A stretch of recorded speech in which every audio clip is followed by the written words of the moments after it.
মাদারচোদ, গুদমারানি, চুদির ভাই, half condom বাপমার, ফুল বাঞ্চোদ ছেলে। তুমি সাত্ত্বিক না নাস্তিক?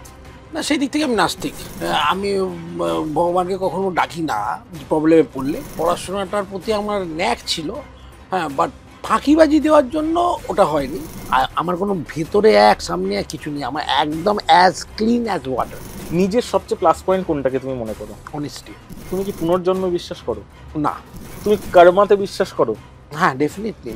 আর মিথ্যে না বললে মাথা পুরো খালি থাকবে, ওইটা একটা আলাদা প্রশান্তি দেয়। একাকিত্বকে আমি খুব এনজয় করি। প্রত্যেক মানুষের দিনের শেষে 5 মিনিট হলেও ইন্ট্রোস্পেকশন করা উচিত। ইন্ট্রোস্পেকশন। আমি খুব হেডেক ফ্রি লোক, মানে হেডেক লেনেওয়ালা লোক নেই।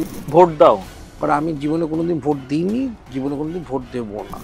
আমাদের সোসাইটির কোয়ালিটিটাই তো পড়ে গেছে। মানে আমার এত টাকা আছে যে টাকার যে সুদ, সেই সুদেই আমার জীবন প্লাবিত হয়ে যাবে। রাজা চলে বাজার, কুত্তা ভকে হাজার, যা করবে দিল সে করো। নমস্কার বন্ধুরা, এতক্ষণ আপনারা দেখেই নিয়েছেন আজকে আমাদের গেস্ট কলকাতার নাম্বার 1 স্টাডি পাবলিকেশন হাউসের একজন কর্ণধার নীলাঞ্জন মণ্ডল। নমস্কার দাদা। আচ্ছা, প্রথমত তোমাকে থ্যাংক ইউ আমরা জানাবো, কারণ তুমি তোমার ব্যস্ততা সময়ের মধ্যে থেকেও যে আমাদের এই সময় বার করে দিয়েছো আমাদের সঙ্গে এই পডকাস্টে আড্ডা দেওয়ার জন্য, তার জন্য থ্যাংক ইউ। আমাদের দর্শক বন্ধুদের তরফ থেকেও তোমাকে অসংখ্য ধন্যবাদ। এটা তো আমারও একটা বিশাল অভিজ্ঞতা, একটা কি বলে মানে অনারও বলতে পারো, হ্যাঁ, যে সবাইকে তো আর ডাকা হয় না। হ্যাঁ, তো সেই দিক থেকে দেখতে গেলে আমার দিক থেকেও থ্যাংক ইউ যে ডাকার জন্য বা এটা আমাকে করতে দেওয়ার জন্য।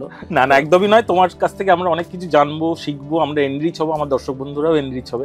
দাদা, প্রথমেই জিজ্ঞাসা করি, সেটা হচ্ছে আমি যেহেতু তোমাকে কিছুটা কাছ থেকেও দেখেছি, তোমার তো ছোটবেলায় পড়াশোনা রামকৃষ্ণ মিশনে, তো তুমি ডেফিনেটলি খুব আধ্যাত্মিক মানুষ। না, আমার আধ্যাত্মিক শব্দটা যেভাবে আমরা ইউজ করি বেসিক্যালি, সেই হিসেবে দেখতে গেলে আমি আধ্যাত্মিক মানে তুমি বলছো তুমি একদমই ঠাকুরে বিশ্বাস করো না, মানে তুমি আমাকে যদি আর একটু ভেঙে বলো, মানে তুমি সাত্ত্বিক না নাস্তিক? না, সেই দিক থেকে আমি নাস্তিক। হ্যাঁ। আচ্ছা, না, আস্তিক না নাস্তিক এই নিয়ে বিবেকানন্দের একটা বিখ্যাত কথা আছে, an atheist is a person who does not believe in god. এটা আমরা মনে করতাম। বিবেকানন্দ বলেছে না, এটা দি ওল্ড রিলিজিয়ন, এটা হচ্ছে পুরনো দিনকার ভাবনা। যে ভগবানে বিশ্বাস করে না সে যে নাস্তিক, সেটা পুরনো দিনের ভাবনা। নতুন রিলিজিয়ন বা আজকের আধুনিক দিনে যে নিজেকে বিশ্বাস করে না সেদিকে সেই নাস্তিক। যে নিজেকেই বিশ্বাস করে না, মানে যে আত্মাকে বিশ্বাস করে না, নিজে না সোল না, নিজের ওপর যার কনফিডেন্স নেই সেই নাস্তিক।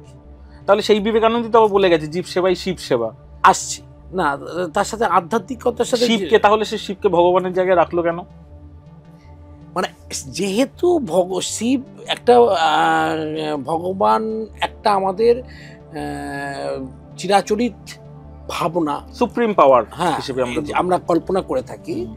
সেই জন্য উনি বলেছেন জীব সেবাই শিব সেবা। মানে যে আমাদের উচিত প্রত্যেকের ওপর সেই দয়ালুতা, সেই দয়ালুভাবে তাদেরকে করা। সেই জন্য জীব সেবাই শিব সেবা উনি বলেছেন। মানে আমাদের সেই প্রত্যেকের সাথে সেই সহমর্মিতা দিয়ে ভাবা উচিত, সেইভাবে পড়ে গেছে। কিন্তু আস্তিক আর নাস্তিকের সাথে সেটা গুলিয়ে ফেলে মুশকিল। আস্তিক আর নাস্তিক, এমনি নাস্তিক বলতে আমরা যেটা বুঝি সেটা হচ্ছে যে ভগবানে বিশ্বাস করে না, ঠিক আছে? ভগবান কনসেপ্টেরও ব্যাপার আছে। ভগবান কনসেপ্টে যদি মূর্তি হিসেবে ভগবান, যারা এই মূর্তি, এই একটা ছবি, একটা অমুক তমুক ভগবান বলো, সেটা একরকম। আরেকটা জিনিস যেটা হয় সেটা হচ্ছে কোনো এক সুপ্রিম পাওয়ার বিহাইন্ড, মানে যেটাকে আমরা বলি গ্র্যান্ড ডিজাইন, ঠিক আছে? সুপ্রিম পাওয়ার এটা সেটা কনসেপ্ট, মানে সেটা আছে কি নেই তুমি কি বিশ্বাস করো? তোমার না, সুপ্রিম পাওয়ার হয়তো সুপ্রিম পাওয়ার আছে হয়তো, মানে সেটা নিয়ে তো আমি খুব বেশি যে ওটা নিয়ে ভেবেছি তা না। তার কারণ ওটা নিয়ে খুব বেশি ভাবনার কোনো আমার জায়গা নেই। তবে ডেফিনেটলি যে এত বিশ্ব ব্রহ্মাণ্ড ঘুরছে, বা আমরা যখন দেখি যে বিভিন্ন প্রাণী সৃষ্টি হয়েছে, বা মানব শরীরও যদি দেখি, বা যে কোনো প্রাণীর শরীর দেখি, এত ক্রিটিক্যাল জিনিস, আমাদের চোখ কান প্রত্যেকটা জিনিস এত মাইনিউট ব্যাপার, এত এত সূক্ষ্মাতি সূক্ষ্ম আমাদের হিউম্যান ব্রেন বলো, এত সূক্ষ্মাতি সূক্ষ্ম ব্যাপার, সেই জন্য কোথাও একটা ডেফিনেটলি হয়তো সুপ্রিম পাওয়ার আছে, কিন্তু সেটা আছে কি নেই ওইভাবে আমি নিজেকে কখনো খুব বেশি একদম ইয়েস অর নোয়ে যাইনি, কারণ ওটা গিয়েও কোনো নাম নেই, ইয়েস হলেও আমার কিছু না, নো হলো মানে, আর ওটা কোনোদিন যাওয়া যাবে না। এটা এমন একটা জিনিস যে আমি আলটিমেটলি এন্ডে গিয়ে পৌঁছতে পারবো। তারপরে তুমি কি মানে কোনো সময় কোনো সমস্যাতে পড়েও, মানে জেনারেলি আমরা যেটা হয় সমস্যায় পড়লে ভগবানকে ডাকি, তো তুমি জীবনে ভগবানকে ডাকোনি? না, ইন জেনারেলি আমি ভগবানকে কখনো ডাকি না প্রবলেমে পড়লে। খালি এইটা বলতে গিয়ে মনে পড়লো, আমি ইন জেনারেলি নিজের জন্য বা কারোর জন্য সেইভাবে ভগবানে প্রে করি, বা অমুকের কারো আমার ক্লোজ কারোর জন্য ভগবান প্রে করি, ইন জেনারেলি কখনো হয় না। কিন্তু আমার এখন মনে আছে যে 2001 সালে ইন্ডিয়া অস্ট্রেলিয়া সিরিজ চলছিল। হ্যাঁ, আমি ক্রিকেটের খুব ফ্যানাটিক বলতে পারো, বাফ বা ফ্যান বলতে পারো। সেই সময় অস্ট্রেলিয়া 15টা টেস্ট ম্যাচ জিতে স্টিভোর অস্ট্রেলিয়া ইন্ডিয়ায় এসেছিল, এবং 3 ম্যাচের সিরিজ ছিল। প্রথম ম্যাচটায় 3 দিনে অস্ট্রেলিয়া ভারতবর্ষ ইন্ডিয়াকে হারিয়ে দিয়েছিল। পরের 2টো টেস্টে ছিল, পরের টেস্টটা ছিল ইডেন গার্ডেন্সে, ঠিক আছে? সেইখানে শোয়েব আখতার না, সেখানে পরের যে 2টো ছিল টেস্ট, সেকেন্ড টেস্টে ছিল ইডেন গার্ডেনে। সেখানে প্রথম ইনিংসে মানে দ্বিতীয় ইনিংসে ফলোয়ান খাইয়ে দেয় ইন্ডিয়াকে। সেখান থেকে ঘুরে দাঁড়ায়। এটা পৃথিবীর ইতিহাস, ক্রিকেটের ইতিহাসে এরকম ম্যাচ হাতে গোনা 2-3টে হয়েছে যেখানে ফলোয়ান থেকে যে ফলোয়ান খাওয়া টিম তারা এত ভালো খেলে যে তারা আলটিমেটলি জিতে যায়। তো ওই সময় আমার মনে আছে ওই স্টুডেন্ট লাইফে যে আমি একটু বড় ভগবানের কাছে ভগবান আরেকটা উইকেট পাইয়ে দাও না, একদম 5th ডেতে 5ম দিনে সে হরভজন প্রচুর উইকেট পেয়েছিল। সেই সময় আমি প্রে করি ভগবান একটু, মানে তখন আমার মনে হয় সত্যি তো আমি আর কখনো ভগবানকে ডাকিনি। ওই মনে হচ্ছে বা ক্রিকেট খেলা একদম টাই ম্যাচ, খুব ইম্পর্টেন্ট ম্যাচ, আরেকটু হলে ওয়ার্ল্ড কাপের ফাইনালে যাবে হয়তো, সেই সময় একটু করে মানে অনলি ইন কেস অফ খুব এই ধরনের ক্রিকেট ম্যাচে যেখানে খুব টাই ম্যাচ, ভেরি ইম্পর্টেন্ট ম্যাচ, সেইখানেও ভগবানকে ডেকেছি। আদারওয়াইজ আমি জীবনে নিজের জন্য বা পরিবারের জন্য কোনো সময় মানুষের জন্য কোনো জায়গায় ওটা দেওয়ার, কিন্তু ওই সময় না নার্ভটা এত, মানে বেসিক্যালি নার্ভের ব্যাপার, তো নার্ভের উপরে একটু প্লিজ লাইক দ্যাট। ফাইন। আচ্ছা, তোমার তো এটা থেকে বুঝতে পারলাম তোমার মেমোরি সাংঘাতিক শার্প, তো নিশ্চয়ই ছোটবেলার অনেক কিছু তোমার মনে আছে? হ্যাঁ, সব মনে নেই, কিছু কিছু জিনিস মনে থাকে। মানুষের জীবনে দেখবে প্রত্যেকেরই এমন কিছু অদ্ভুত অদ্ভুত ঘটনা মনে থাকে, বাকি অনেকটা আবার ভুলে যায়। তোমার নেওয়া এমন একটা ডিসিশন ছোটবেলায় বা এমন একটা কাজ যেটা তোমাকে পরবর্তীকালে বড় হয়ে সেটার জন্য মনে হয় যে ভুল করেছি বা গিল্টি ফিল করেছি, এরকম কোনো কাজ ছোটোবেলায়? না, সেটা এখন এমনি ইন জেনারেলি খুব মনে হয় যে আরও অনেক ভালো করে পড়াশোনা করা উচিত ছিল, মানে বিকজ পড়াশোনাটার প্রতি আমার ন্যাক ছিল। হ্যাঁ, বাট ফাঁকিবাজি দেওয়ার জন্য ওটা হয়নি ভালো করে, কিন্তু সেইটা আমার একটা আক্ষেপ রয়ে গেছে, বিকজ আমি পড়াশোনা বই এইগুলো নিয়েই ছোটোবেলা থেকে থাকতে ভালোবাসতাম, কিন্তু ওই ফাঁকিবাজির জন্য ওটা হয়নি। ওইটা একটা ইন জেনারেল, কোনো স্পেসিফিক ঘটনা না, ইন জেনারেল ওই ক্লাস 8, 9, 10 থেকে পড়াশোনাটা 7 পর্যন্ত, 8 পর্যন্ত বেশ ভালো ছিল। তারপরে একটা ওই কি বলে ডিউ টু অ্যাডোলেসেন্স, তারপরে করতে তখন একটু মাইন্ডটা ডিস্টার্বড হয়ে যায়, সেই থেকে পড়াশোনাটা একটু পিছিয়ে পড়ি। ছোটবেলায় কোনো সময় ভেবেছিলে যে তুমি এরকম একটা পাবলিশিং বুক হাউসের পুরো কর্ণধার হয়ে ব্যবসা সামলাবে? না, এটা তো আমার ব্যবসা না, এটা আমার ফ্যামিলি বিজনেস। আমার দাদু থেকে শুরু করে তারপর বাবা, তারপরে আর আমি এটা কর্ণধার নই, আমি এটা পার্টনার। আমার ভাই এর সাথে আমি করি, ভাই মেন সব করে। হ্যাঁ, ওই হয়তো করিতকর্মা লোক, তো he is a very workaholic person like my father, ঠিক আছে? তো আমি সহযোগিতা করি, আর ও দাদা যারে একটু আনন্দ করতে ভালোবাসে, ও আমাকে একটু ছাড়ও দিয়ে রেখেছে, আমার জন্য একটু ফাঁকিবাজি স্কোপও আছে, তো এইরকমভাবে। তো এটা তো ফ্যামিলি বিজনেস। হ্যাঁ, ছোটোবেলায় পড়াশোনাটা করাটা খুবই, এবং পড়াশোনা করে গণিত নিয়ে আরও, ম্যাথমেটিক্স নিয়ে আরও বড় হওয়ার আমার ইচ্ছে ছিল। ওই যেটা হয়েছে ফাঁকিবাজির জন্য আর হয়ে ওঠেনি। তো আলটিমেটলি কিছু না পেয়ে কিছু তো করে খেতে হবে, তখন আবার এটা ঢুকে গেছি আর 5, 4, 9, 3, 12, 13, 14, 15, 15টা এর থেকে মাইনাস দাও, মানে এর ঠিক অঙ্কগুলোর যোগফল এর থেকে মাইনাস দাও, ওটা নিজেকে ক্যালকুলেশন করতে হবে। 5, 4, 3, 2, 1 এখানে, তাহলে 5, 4, 9, 3, 12, 13, 14, 15 করার পর এই যে রেজাল্টটা সেটা বার করতে হবে। ছোটবেলায় সবচেয়ে বেশি ভয় কাকে পেতে? ভয় ছোটবেলায় কাউকে বেশি ভয় পেতাম, বাবাকে খুব ভয় পেতাম। আচ্ছা, আমার বাবা খুব ভীষণ হার্ড ওয়ার্কিং এবং খুব stern looking, always like workaholic person, তো সেই জন্য বাবাকে খুব ভয় পেতাম। আচ্ছা দাদা, আমাকে তুমি একটা জিনিস বলো, সেটা হচ্ছে তুমি তো খুব ভালো ক্রিকেটও খেলো। খুব ভালো খেলি না, ক্রিকেটের ফ্যান, ক্রিকেট খুব প্যাশনেট, তো ক্রিকেটটাকেও নিজের কেরিয়ার হিসেবে বাঁচলে না কেন? না, ওটা ক্ষেত্রে যে পরিমাণ ফিজিক্যাল লেবার দিতে হবে, এবং এটা খুব ভালো কোশ্চেন যে আমার এটা কি বলে সেই হতে মানে এটা খুব মনের মধ্যে একটা খুব ছিল, কিন্তু এটাও আমি জানতাম অত ফিজিক্যাল লেবার দেওয়ার মতো মানসিকতা আমার নেই। মানে আমার ব্যাটিং করতে ভালো লাগে, হ্যাঁ, কিন্তু আমার ফিল্ডিং করতে ভালো লাগে না। তোমাকে কোনো একটা কাজ করতে গেলে এন্টায়ার জিনিসটাই ভালো লাগতে হবে। ওই ফিল্ডিং করে ওই বডি ফিটনেস ওই করার জন্য যে পরিমাণ শারীরিক কসরত করতে হবে সেটা আর আমি পারবো না, আমি জানতাম। আমি নেটে ব্যাটিং করতে পারি ঘন্টার পর ঘন্টা, মানে, কিন্তু আমি ওই ফিল্ডিংয়ের জন্য নিজের বডি ফিটনেস অত দৌড়ানো অত সেটা অতটা পারবো না, আমার হাত ধরে যাবে, বা আমি ফিজিক্যালি অত স্ট্রং নই, ওয়েল বিল্ড নই, রোবাস্ট নই।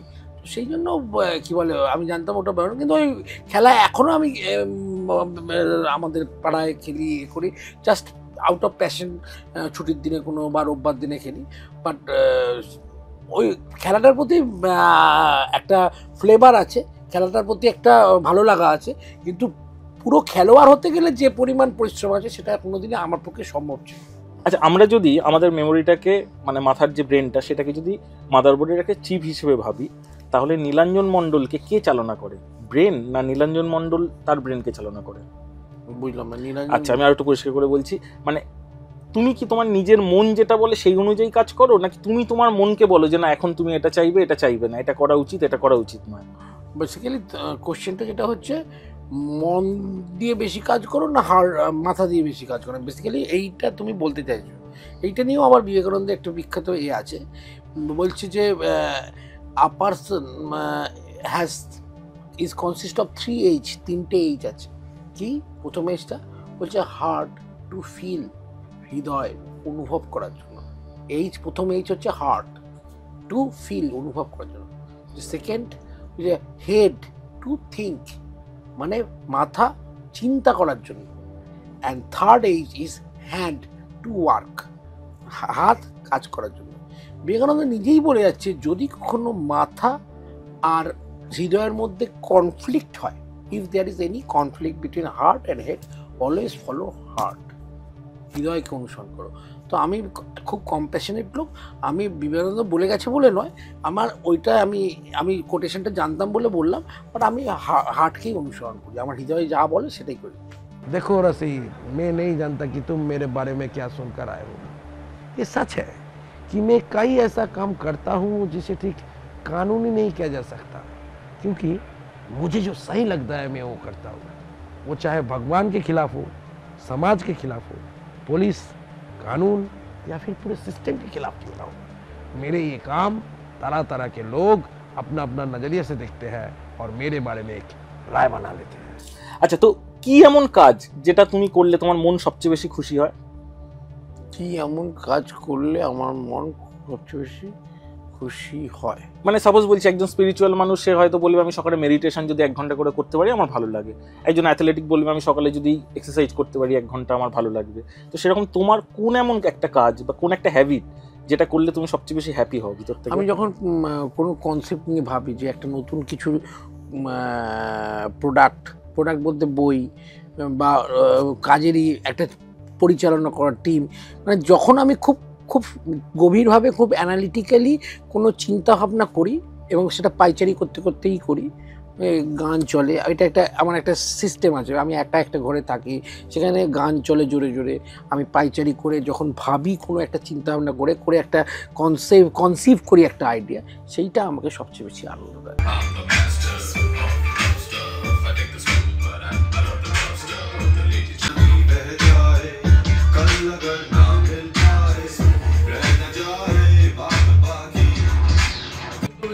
মানে সেটা কিন্তু তার চ্যানেলের জন্য নয়, মানে আমাদের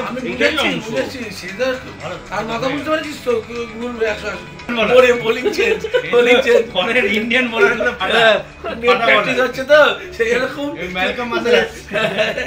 তো সেই আইডিয়া কি সবসময় ঠিক হয় নাকি ভুলও হয় অনেক না, সময়? এই তো আমরা আইডিয়া কনসেপ্ট করে সেটাকে ইমপ্লিমেন্ট করি। হুম। এবার ইমপ্লিমেন্ট করে কখনো সাকসেসফুল হয়, কখনো ফেলিওর হয়, কখনো মোটামুটি রেজাল্ট হয়। এটা তো মানে মানুষ যেমন প্রত্যেকেই, তোমার যে কোনো লোকই তার তার কাজে একটা খুব যখন কনসেপ্ট ভাবে, তারপর তো যখন সেটাকে ইমপ্লিমেন্ট করে, অনেক ক্ষেত্রে সেটা সুপারহিট হয়, অনেক ক্ষেত্রে মোটামুটি হয়, আবার অনেক ক্ষেত্রে ভুল হয়। এই তো লাইক দ্যাট।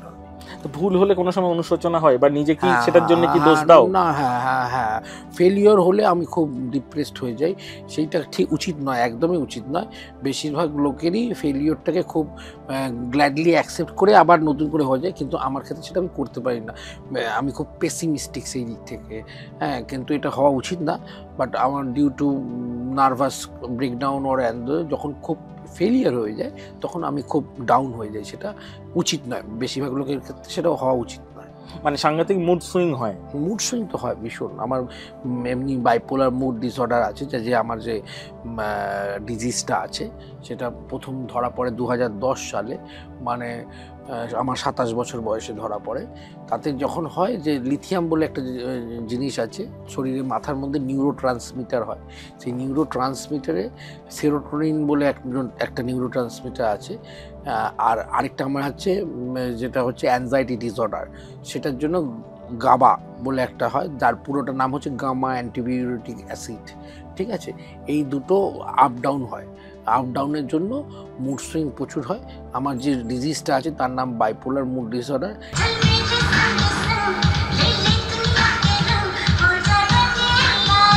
जिसका बात एक नहीं होता उसका बाप एक नहीं होता, जिसका बात एक नहीं होता उसका बाप एक नहीं होता।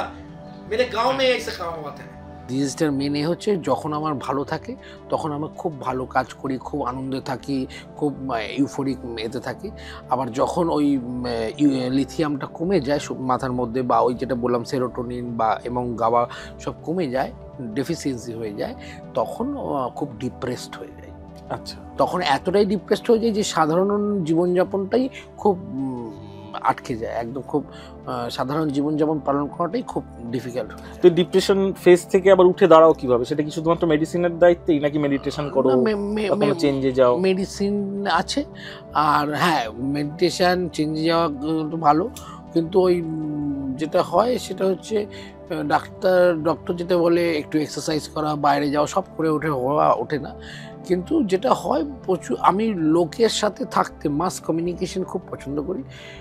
সেই সময়টা যখন ডিপ্রেস থাকি, আমি একদম নিজেকে সোসাইটি থেকে সরিয়ে নিই, একদম নিজের ঘরের মধ্যে থাকি, লোকের সাথে মিশতে চাই না। আমি নিজে ফিল করে দেখেছি ওইটা যত লোকের সাথে আবার আস্তে আস্তে আস্তে আস্তে মিশতে থাকি, আমার বন্ধু বান্ধব পুরনো, সেই সময় আমি সোশ্যাল উইথড্রয়াল হয়ে যায়, আমার সোসাইটি থেকে আমি সরে যাই। সেইটা আবার যখন আস্তে আস্তে আস্তে আস্তে নিজে সাহস করে করি, তখন আমার অনেকটা কনফিডেন্স গেইন হতে থাকে।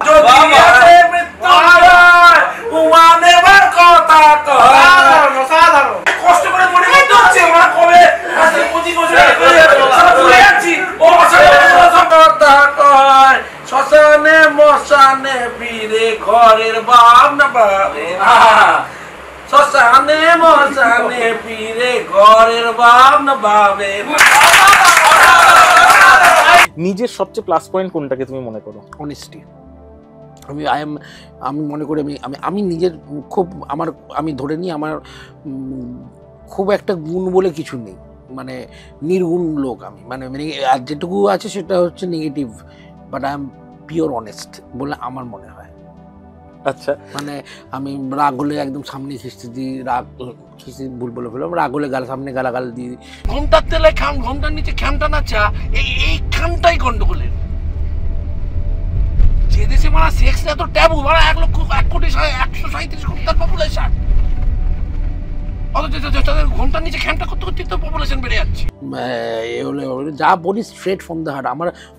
আমার কোনো ভেতরে এক সামনে এক কিছু নেই, আমার একদম অ্যাজ ক্লিন অ্যাজ ওয়াটার।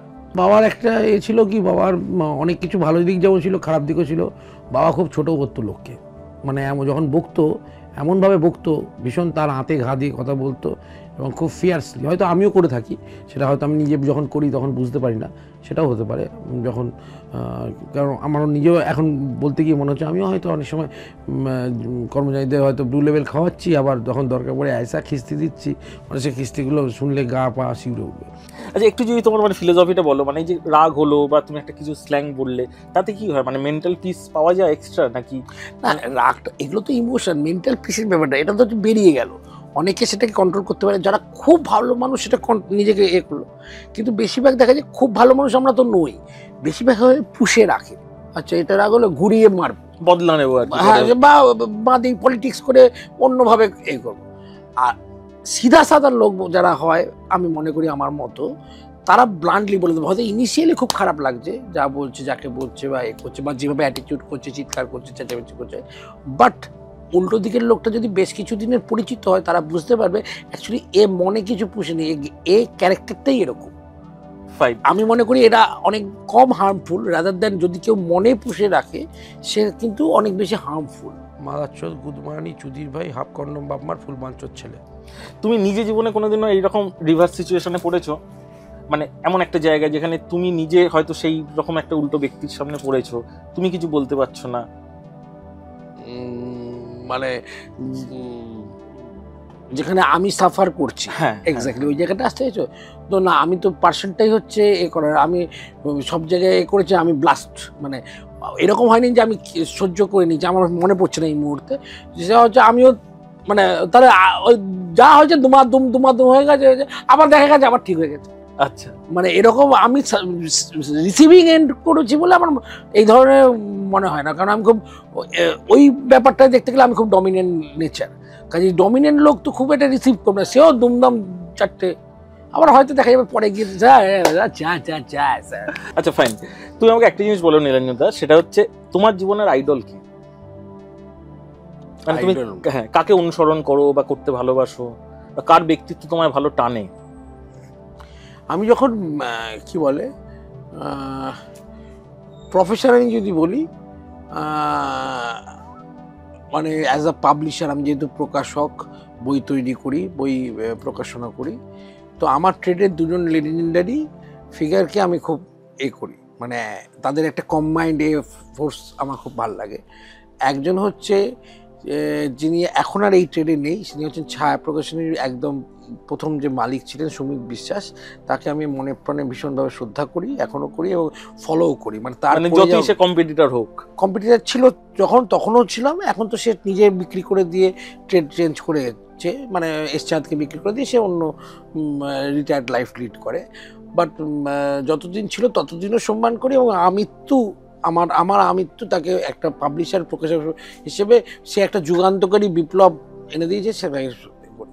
আর দ্বিতীয় হচ্ছে আমার বাবাকে অনিমেষ মণ্ডল, হ্যাঁ করি। এই দুজনকে কম্বিনেশনটা আমার আইডলিজম, হ্যাঁ, যে এই দুজনে ওনার স্টাইল অফ ওয়ার্ক আর অনিমেষ মণ্ডলের মেনলি প্রশ্ন নিয়ে যে স্টাইল অফ ওয়ার্কটা, দুটো ওনার innovative text books and Animesh মণ্ডলের প্রশ্ন নিয়ে কত রকম খেলা যায়, মানে মানুষকে পরীক্ষার প্রিপারেশন নেওয়ার জন্য কত রকম করা যায়, এই দুজনের কম্বাইন এটা হচ্ছে ইন জেনারেল অ্যাজ আ প্রকাশক, মানে আমার প্রফেশনাল লাইফ হিসেবে। আর এমনি যদি বলো কাকে আমি মানে সবচেয়ে বেশি শ্রদ্ধা করি, আমি ইউক্লিড বলে একজন গণিতজ্ঞ ছিলেন, যিনি এন্টায়ার জ্যামিতি আবিষ্কার করেছিলেন। আমি ক্লাস 7 থেকে আমাদের উপপাদ্য ছিল যে সেই 7 থেকেই আমি ইউক্লিডের মানে খুব ফ্যান, মানে আমি ইউক্লিডের মনে প্রাণে খুব মানে করি, যে একটা মানুষ কিভাবে এত মানে মাটির উপরে করে কিভাবে এই উপপাদ্য তৈরি করে দিয়ে গেছে, তার ব্রেন কিভাবে কাজ করতো। আমার ম্যাথ খুব ফেভারিট সাবজেক্ট, এবং সাংঘাতিক ম্যাজিক দেখাও আর কি। হ্যাঁ, সে ম্যাজিক, সে তো আর সামান্য, কিন্তু ইউক্লিডকে আমি ভীষণভাবে, মানে আমার কাছে মানে খুব একজন মানুষ, মানে আমি যদি কোনোদিন ইউক্লিডের একদিনের জন্য ইউক্লিডের মতো ব্রেন চালাতে পারতাম, আমার জীবন ধন্য হয়। আচ্ছা, যেহেতু আমাদের বুক ইন্ডাস্ট্রি নিয়ে একটু আলোচনা হচ্ছে, আর একটা দুটো প্রশ্ন আমি এটা নিয়ে করতে চাইছি, সেটা হচ্ছে যেভাবে এআই টেকনোলজি আসছে, তাতে কি মনে হয়, মানে পরিবর্তন কতটা হতে চলেছে? অনেক মারাত্মক, এবং তাতে অনেক হেল্পও হচ্ছে। মানে এই ছাত্রছাত্রীদের যেভাবে ইন্টারনেট আসার পরে যেমন একটা বিশাল যুগান্তকারী পরিবর্তন হয়েছে, রেনেসা হয়েছে মানুষের জীবনে, ঠিক তেমনি এআই আসার পর হবে। এবং যে কোনো একটা কোশ্চেন জিজ্ঞাসা করছে তার ডিটেল দিয়ে দিচ্ছে। বই কেনা বা টিচারের কাছে যাওয়ার প্রবণতা কি মনে হচ্ছে কমবে ভবিষ্যতে? না, বইয়ের কোনো অল্টারনেটিভ হবে না, কোনোদিনই হবে না। এগুলো হচ্ছে সহযোগিতা করছে এবং আরও অনেক বেটার হতে সুযোগ হচ্ছে। আজকে আমাকে একটা তথ্য করতে গেলে, খুঁজে বার করতে গেলে লাইব্রেরিতে গিয়ে করতে হতো, সেইটা এখান থেকে হয়ে যাচ্ছে। কিন্তু বইয়ের যে ক্যারেক্টার সেইটা কখনো হবে না। হ্যাঁ, কিছুটা ডেফিনেটলি সাবস্টিটিউটেড হচ্ছে, কিন্তু সেটাও খুব সীমিত। মানে বই বাকি সব জিনিসগুলো আছে তাকে হেল্প করছে, মানে অ্যাডিশন, নট তারা অ্যান্সিলারি। বইকে সাবস্টিটিউট অত সহজে করা যাবে না। আচ্ছা, এবার একটা একদম অন্য ধারার প্রশ্ন জিজ্ঞাসা করবো, সেটা হচ্ছে তুমি কি পুনর্জন্মে বিশ্বাস করো? না, পুনর্জন্মে বিশ্বাস করো না। তাহলে যে পাওয়ারটাকে বিশ্বাস করো তাকে কোনো সময় থ্যাংক ইউ বলেছে যে তুমি একটা এরকম গোল্ডেন স্পুন মুখে নিয়ে এরকম একটা ভালো পরিবারে তোমাকে জন্ম দিয়েছে? না, কোন পাওয়ারটা যে ওই মানে তোমার জন্ম হলো কেন এখানে, সেটা কোনোদিনও ভেবেছো? মানে হতে পারতো, মানে আজকে কলেজ স্ট্রিটের একটা অন্য জায়গা, রাস্তার ধারে, সেখানে জন্ম হলো না কেন? হ্যাঁ, সেই তো আমি সবসময় মনে করি I am very very lucky because of my father and my younger brother. মানে আমার শুনতে হয়তো লাগে সে আমার ইয়ঙ্গার ব্রাদার, কিন্তু সে এত মানে সেই ওয়ার্কাহলিক অ্যান্ড অ্যাকচুয়ালি আমি এখন সত্যি তাকে আমার বাবার মতোই শ্রদ্ধা করি। মানে he is my brother, but I wholeheartedly adore him and all of us, আমাদের এই 400 জনের যে এমপ্লয়ি, সবাইয়ের বাহুবলী হচ্ছে ওই দেবাঞ্জন মণ্ডল আমার ভাই, এবং আমি তাকে আমার বাবা হিসেবেই এখন করি। মানে দেখি, মানে আমরা জানি যে উনি আছেন, মানে যেমন মানুষের বাবা থাকলে মাথার ছাদ আছে, উনিই হচ্ছেন আমাদের সকলের 400 জনেরই ছাদ। If you change 1% of Nilanjan Mondal also, he'll no more remain as Nilanjan Mondal. So basically he is one and only unique piece. So ওকে যদি কোনো রকমভাবে আমরা যদি চেষ্টাও করি চেঞ্জ করার, তাহলে তো নীলাঞ্জন মণ্ডল থাকবে না। তোমার ভাই তোমার থেকে কত বছরের ছোট? 4.5 বছরের। আচ্ছা, ফাইন। আচ্ছা, এবারে তুমি আমাকে একটা জিনিস বলো, সেটা হচ্ছে এই যে মানে তোমাদের দুজনের সাইকোলজি বা দুজনের টেস্ট সবসময় কি এক ধারাতেই চলে? না, অনেক ডিফারেন্ট। লোকে তো বলে নর্থ পোল সাউথ পোল, হ্যাঁ, তো মানে পুরো আলাদা, ঘরানাই আলাদা। একজন কি বলে বাঙালি বাবু টাইপের, হ্যাঁ, একটু অলস, এটা আরেকজন টাইম জ্ঞান কম, আমার কথা বলছে। আবার আমার ভাইয়ের হচ্ছে পুরো উল্টো, সে একদম সাহেব স্কুলে পড়ে যাচ্ছে, টাইম মানে টাইম, সব কিছু শিডিউল দিয়ে হবে। তার কাছে ওই যেটা বললো, আমার যেমন হার্ট দিয়ে আমি কাজ করি, সে পুরো হেড দিয়ে কাজ করে। So it's a totally different compliment. Dada was a very studious, good boy, and the dushtu mischievous boy in the family বললে হবে না, শুধু in our গোষ্ঠী যদি হয় সেটা আমি ছিলাম। আর দাদা ওয়াজ পোল অপোজিট, সারাক্ষণ পড়াশোনা করতো, অ্যাজ ইফ নিজের একটা ঘর ছিল ছোট, সেখানে বসে সারাক্ষণ সে তার পড়তো। কিন্তু এখন জানতে পারছি যে সারাক্ষণ সে পড়তো না, কিন্তু তখন আমরা জানতাম যে সে পড়তো, এবং তার জন্য তাকে নিয়ে কোনোদিন কারোর ছিল না। Always a good meritorious student ছিল। আর আমি ছিলাম হচ্ছে ব্যাক বেঞ্চারদের মতন আর কি, ফেল করতে করতে পাস করছি। তো মিসচিভিয়াস ব্যাপারটা আমার ট্যাগ ছিল। তুমি কর্মাতে বিশ্বাস করো, মানে কর্মফল? হ্যাঁ, ডেফিনেটলি, মানে কর্মফল, তার ন্যাচারাল জাস্টিস, এটাই আমি বিশ্বাস করি। এটা আমি ভীষণভাবে বিশ্বাস করি। মানে যেমন ভগবানের ওই কনসেপ্টটায় অত বিশ্বাস করি না। ন্যাচারাল জাস্টিস, তুমি ভালো করলে ইন জেনারেলি ভালো হবে, খারাপ করলে you will come back to you will retaliate. Universe তোমাকে ঠিক নেগেটিভ আজ নয় কাল, অনেক পরে হলেও তখন দেবে, তখন দেবেই, মানে ভীষণ আরও বেশি সুদ আসলে দেবে। তো কাজেই সেই দিক থেকে আমি খুব ভীষণ কর্মতে খুব বিশ্বাস করি। তো সেই জন্যই কি তোমার 100% অনেস্টি, মানে এই ভয় থেকেই? না, এই ভয়, এটার সাথে ওটা আমি ওইভাবে ঠিক রিলেট করতে পারছি না। অনেস্টিটা আমার বাই নেচার, বাই বার্থ। মানে এবং এখানে একটা জিনিস হচ্ছে, একটা কোটেশন আমার বলতে পারি যেটা আমার খুব ভালো, আমি মানে খুব ওই কোটেশনের বইটি পড়ি, মানে ওইটাই আমার জীবনের খুব ওখান থেকে আহরণ করা আর কি, বা জীবনী পড়ার প্রতি আমার খুব আকর্ষণ। মহাপুরুষদের, মনীষীদের জীবনী পড়া থেকে আমি খুব অনেক কিছু শিখতে পারি, হওয়া যায়। বিবেকানন্দ বলেছিল, এই যে বাচ্চারা যখন জন্ম নেয় তখন কাঁদে, হ্যাঁ, তখন কাঁদে, কিন্তু তার চারপাশে সবাই হাসে। গতিহীনতায় আসে মৃত্যু, ঠিক উল্টোটা হয়, রিভার্স। ওই বাচ্চাটা যখন মারা যায় তখন সে মুক্তির জন্য হাসে, আমরা দেখতে পাই না। বিজ্ঞান মানুষকে দিয়েছে বেগ, কেড়ে নিয়েছে আবেগ। যখন বাচ্চাটা জন্মাচ্ছে তখন বাচ্চা কাঁদছে, সবাই হাসছে। যখন বাচ্চাটা মারা যাচ্ছে আবার তখন মৃতদেহ হাসছে, সবাই কাঁদছে। মার্ক টোয়েনের একটা বিখ্যাত কথা আছে, don't tell a lie, then you have not to remember things. মানে তুমি মিথ্যে বললে তোমাকে কি মিথ্যেগুলো মনে রাখতে হবে, ঠিক আছে? আর মিথ্যে না বললে মাথা পুরো খালি থাকবে তোমাকে। ওইটা একটা আলাদা প্রশান্তি দেয়, ওটা একটা আলাদা শান্তি দেয় মানুষকে। আমার মাথায় কিছু হেডেক নেই, হেডেক ফ্রি, কেননা আমাকে মনে রাখতে হচ্ছে না একে কী বলেছে, ওকে কী বলেছে, এটার জন্য এটা বলেছে, ওটার জন্য ওটা বলেছে, যা আছে ওপেন, কী হবে। তো সেইখান থেকেই একটা ফিলোসফি যে ভাই মাথাটাকে একদম হেডেক ফ্রি রাখতে হবে, তবে না মাথা, নয়তো চিন্তা করবো। যেহেতু আমি বললাম চিন্তা করতে আমি ভালোবাসি, তো চিন্তা করার সময় যদি ওগুলো মাথার মধ্যে থাকে যে এটা একে এটা বলেছি, ওকে ওটা বলেছি, সাবকনসিয়াস বা আনকনসিয়াস মাইন্ডে, তাহলে তো আমার চিন্তাটার প্রতি 100% ব্রেনটাকে আমি লাগাতে পারবো না। সেই জন্য যেহেতু ওটা আমি এনজয় করি, তার বেস্ট হচ্ছে যা আছে বলে দাও। খুলে বলে দেওয়াটার মতো এত সহজ, সরল এবং নন কমপ্লিকেটেড রাস্তা আর কিচ্ছু নেই। তাতে যদি অপোজিট সাইডের লোকটা ভুল মানে তাকে আর ক্ষমা না করবে না, বাট সেটাই তোমার প্রাপ্য, সেটাই তোমার পানিশমেন্ট। যে একটা কাজ তুমি রেগুলার বেসিসে ভুল করে যাবে, সে নাও মানতে পারে, না মানতে পারে, কিন্তু সেই সৎসাহসটা থাকা দরকার। ভীষণ ভালো কথা বললে। আচ্ছা, তোমার নেক্সট ফিউচার প্ল্যান কি? মানে সামনের 5 বছর নিজে কিছু লেখালেখি করা বা নিজে বই বানানো? হ্যাঁ, এই তো যেমন বই আছে, এখন বইয়ের সাথে সাথে আমরা একটা কী বলে, আমার ভাই এই প্রথম পশ্চিমবঙ্গে এইরকম একটা যুগান্তকারী পরিবর্তন এনেছে। সেটা হচ্ছে বইয়ের সাথে যা পড়া হচ্ছে তারই অ্যানিমেটেড ভিডিও, এমনি ভিডিও না, জাস্ট ক্লাসরুম টিচিং না, অ্যানিমেশনের থ্রু দিয়ে 3D এলিমেন্টস 2D এলিমেন্টস সব ইউজ করে বুঝতে সুবিধা হয়, একদম প্র্যাকটিক্যাল থেকে প্র্যাকটিক্যাল নলেজটা তৈরি হয়। অ্যানিমেশনের থ্রু দিয়ে সব ভিডিও তৈরি করে তাতে QR কোড দিয়ে দেওয়া হচ্ছে বইয়ের মধ্যে। প্রত্যেকটা টপিকের পাশে QR কোড আছে, প্রত্যেকটা চ্যাপ্টারে যে একাধিক টপিক আছে, প্রত্যেকটা টপিকের পাশে তার রেসপেক্টিভ QR কোড দেওয়া হচ্ছে। লোকে স্ক্যান করে সেটা আগে পড়ে নিয়ে বুঝছে, তারপর দেখে ভিডিওর মধ্যে পুরো অ্যানিমেশনের মধ্যে দিয়ে দেখতে পাচ্ছে।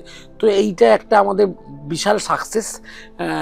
2021 সাল থেকে আমার ভাই শুরু করে, তারপর আমিও 2023 সাল থেকে ওটাতে আরও অনেক বেশি করে, আমার প্রথমে ভাইয়ের সাথে হালকা হালকা করছিলাম, 23 সাল থেকে আমি ওটার সাথে যুক্ত হই, নিজের মাইন্ডকে ইনভলভ করি। 23 সালটা অতটা ভালো করতে পারিনি, বাট 24 সাল 25 সালে অনেক ভালো করেছি। এবং অলরেডি আমাদের 2-3টে ক্লাসের সমস্ত বই, ক্লাস 8, ক্লাস 10, এখন কি 9 আর 12, এই দুটো 9 আর 12 এই দুটো চলছে।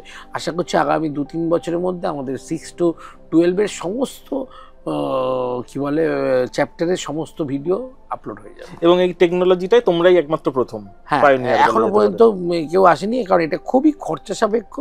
খরচা থেকেও বড় কথা হচ্ছে এটা করবার জন্য যে টেকনোলজিটা করতে হয়, সেই টেকনোলজিটাকে অ্যাডাপ্ট করাটাও খুব ডিফিকাল্ট। মানে প্রথমে 1 বছর 1.5 বছর আমরা নিজেরাই ল্যাজে গোবরে হয়ে গেছিলাম। তার 21 সালে বললাম শুরু হয়েছে।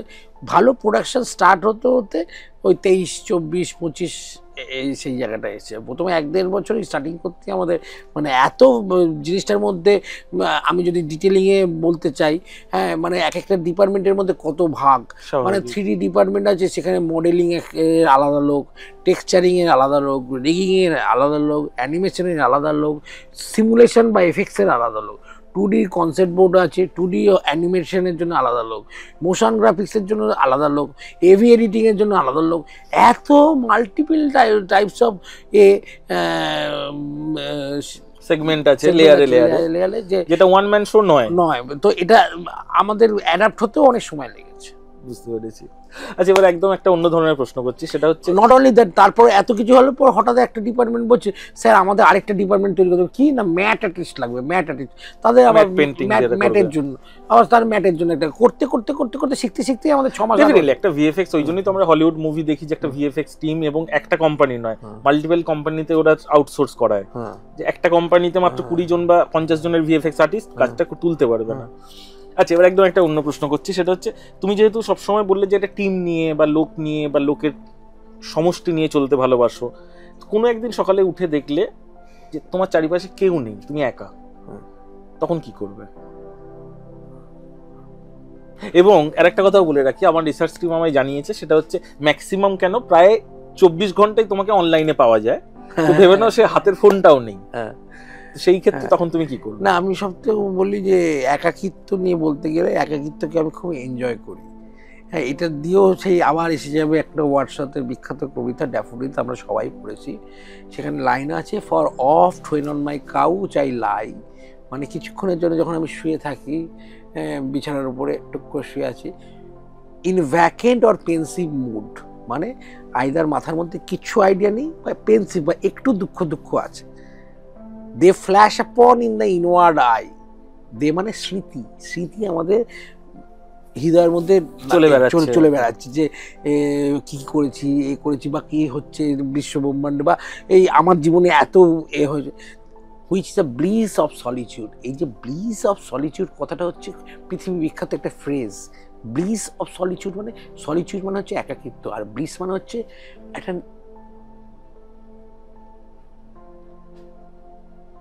আনন্দ, আমার শব্দটা এক্ষুনি মনে পড়ছে না, মানে অসীম আনন্দ, মানে একাকিত্বের একটা অসীম আনন্দ আছে, ব্লিস। হ্যাঁ, ব্লিসের বাংলা এক্স্যাক্টলি আমি একটু ভেবে বলছি, যেটা যে হচ্ছে অনাবিল আনন্দ, অনাবিল আনন্দ, একাকিত্বের একটা অনাবিল আনন্দ হয়, সেটা ওয়ার্ডসওয়ার্থ দেখিয়ে গেছে এবং সেটা আমি ফিল করি। নিজেকে এই ক্ষেত্রে মানে কতটা সেলফিশ হিসেবে ভাববে? আমি খুব সেলফিশ। আমি আমি কয়েকদিন আগেই আমার একটি ঘটনা নিয়ে বেশ কিছু দিন নিয়ে ভাবছিলাম, হ্যাঁ, দিন 10-15 নিয়ে, এবং তারপর আমি দেখলাম যে আমি প্লাস তার আগে একটা আমি ফেব্রুয়ারি মাসে এই বছরই 2025-এ আমি দুবাইতে যাই, সেখানেও আমি অনেক কিছু করি, এ করি এবং আমি এই এখন রিসেন্ট সেই দুবাইয়ের এটাও এখনও, তারপরে আমি মার্চ মাসে আবার ব্যাংকক যাই আমার টিম নিয়ে, দুবাইয়ে গেছিলাম 22 জনের টিম নিয়ে, ব্যাংককে গেছিলাম 46 জনের টিম নিয়ে, আমি আমার টিম নিয়ে ঘুরতে ভালোবাসি। আন্তরাজ বলে আমার ভাই, বলে আন্তরাজ, দাদা একা যায় না, দাদা আন্তরাজ 14টা লোক নিয়ে যাবে, হ্যাঁ, সে তো সেইটা কি কোশ্চেনটা কি ছিল, নিজেকে সেলফিশ হিসেবে 100তে কত দেবে? হ্যাঁ বলছি, আসছি এবার। তো সেইটা আমি দেখি অনেক সময় অনেকের সাথে আমি রাগ হলো, দুর্ব্যবহার করলাম, হ্যাঁ, আরও 5টা লোকের সাথে করলাম, সেগুলো আমি এই রিসেন্টও এরকম হয়েছে, একজনের সাথে আমার হয়েছে, তাকে আমি খুব সোশ্যালি মেলাইন করছি, মানে সে বুঝতে পারছে তাকে ফেসবুকে আমি খুব ঝাড়ছি, হ্যাঁ, হোয়াটসঅ্যাপে খুব ঝাড়ছি, ইনস্টাগ্রামে খুব ঝাড়ছি, ঘুরিয়ে ঝাড়ছি, কিন্তু সে মনে মনে বলছে এই সব আমার দিকে আসছে। প্রত্যেক মানুষের দিনের শেষে 5 মিনিট হলেও ইন্ট্রোস্পেকশন করা উচিত, ইন্ট্রোস্পেকশন, যেটা তুমি সহজে বলে, আমি কঠিন মানে টার্মটা বলছি ইন্ট্রোস্পেকশন বা রেট্রোস্পেকশন, সেটা তুমি সহজেই বলে দিয়েছো অ্যানালিসিস, যে সারাদিন আমি কি ভুল করলাম, ঠিক আছে। তো সেইটা করতে গিয়ে আমার এই রিসেন্ট টাইমসেই মনে হয়েছে যে আমি অনেককে এই জায়গায় মেলাইন করছি, বা এই ধরো কি দুবাই ট্রিপে তুমি আমার সাথে ছিলে, অমিত দা বলে আরেকজন আমার সাথে ছিল, তারা আমার বন্ধু, খুব একদম ক্লোজ, আমি ওইভাবেই মিশি, অভিন্ন হৃদয়ের বন্ধু, তাদেরকেও আমি অনেক সময় অনেক কিছু, আকবর ভাই ছিল, তাকে খুব একটা না করলো, তোমাদের দুজনকেও খুব একটা করে, খুব ভীষণভাবে করেছে। তো আমি এগুলো আমার মাথার মধ্যে ব্যাখ্যা অলওয়েজ আছি, বাট তারপর হঠাৎ আমার মনে হলো এখন এমন কয়েকজনকে করছি যারা আমার খুব ক্লোজ, এবং তাদেরকে সোশ্যালিও মেলাইন হচ্ছে, মানে তাদের বাড়ির লোকও কিছু কিছু লোক হয়তো বুঝতে পারছে যে এটা তাদেরকে করছি, হ্যাঁ, এবং সেটা নিয়ে তাদের মধ্যেও একটা খুব মানসিক হয়ে যাওয়ার কথা। তারপর আমি নিজেই সেই তাদের উদ্দেশ্যে, সকলের উদ্দেশ্যে লিখলাম, হ্যাঁ, আমি নিজেকেই আমি শুধু নিজেকেই ভালোবাসি। এবং আমি খুব কি বলে এটা নিয়ে পরে আজকে আলোচনাও একটা করছিলাম, আমার যে কোর টিম আছে তাতে বিভিন্নজন বিভিন্ন বলছে আপনি এটা স্বীকার করেন, অনেকে এটা স্বীকার করবে না, আমরাও তাই, সবাই কম বেশি নিজেকে আপনি বাঁচলে বাপের নাম, হ্যাঁ, চাচা আপন প্রাণ বাঁচে, এই নিয়ে আজকে অনেকক্ষণ ডিসকাশন হলো। এবং আমি খুব খুশি হয়েছি যে সেই আমার পোস্টে, যে আমি নিজেকেই সবচেয়ে বেশি ভালোবাসি পোস্টে 3টে মাত্র লাইক পড়েছে, তার মধ্যে একটা লাইক তোমার।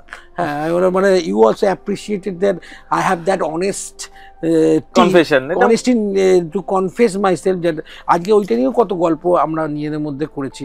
হ্যাঁ, যে একটা কি বলে লঞ্চে করে আমরা যাচ্ছি, আমার কোর যে টিম ফ্যাব 5 টিমের নাম, সেই ফ্যাব 5 টিমের সাথে সেটা ডুবে গেল। আর মাচার একটাই লাইফ লাইন আছে, একটাই আছে, আর হাঙর আর কুমির ঘুরছে, কে যাবে, হাঙর আর কুমির আছে, আর ওই লঞ্চে সবাই আছে, তোমার চেনাশোনা সবাই আছে একদম। হ্যাঁ, তো আমি কিন্তু ভাই সবচেয়ে আগে লাফিয়ে আমি ওই এটা নিয়ে যাবো, আমি সত্তাটাকেই বাঁচাবো। হ্যাঁ, সত্তা না, নিজের ওই হাঙর কাছে কুমির কাছে ও আর কোনো দিকে তাকানো না, চাচা আপন প্রাণ বাঁচা। তো আমি যেমন বললাম এটাই আমার ক্যারেক্টার। এটা সত্যি কথা, এটা হয়তো মেবি 99% মানুষের জন্যই না, অনেকে বললো আমি আমার মেয়েটাকে বাঁচাবো, মেয়েটা আমার কাছে আমার যে একদম, মানে এটা সন্তান তুল্য যে ব্যাপারগুলো থাকে আমি কোনোদিন দেখবোই না, আমি লাফিয়ে আগে ওইটা উঠতে না। তোমার এই অ্যানসারটাও হয়তো বদলে যাবে, মানে তুমি কি ম্যারিড না আনম্যারিড? না না, আমি আনম্যারিড। আমি অত হেডেক নেওয়ার লোকই নই। তো মেবি হয়তো যখন সন্তান আসবে তোমার, তখন হয়তো তুমি বলবে না আমি সন্তানকে আগে বাঁচাবো, যখন ম্যারিড হবে। না না, আর প্রশ্নই নেই, আমার অন্য জায়গায় ঢুকে যাচ্ছ। এই তো মানে এই তোমার চ্যানেলের হতে গিয়ে নীলাঞ্জন আনকাটে ঢুকে যাবে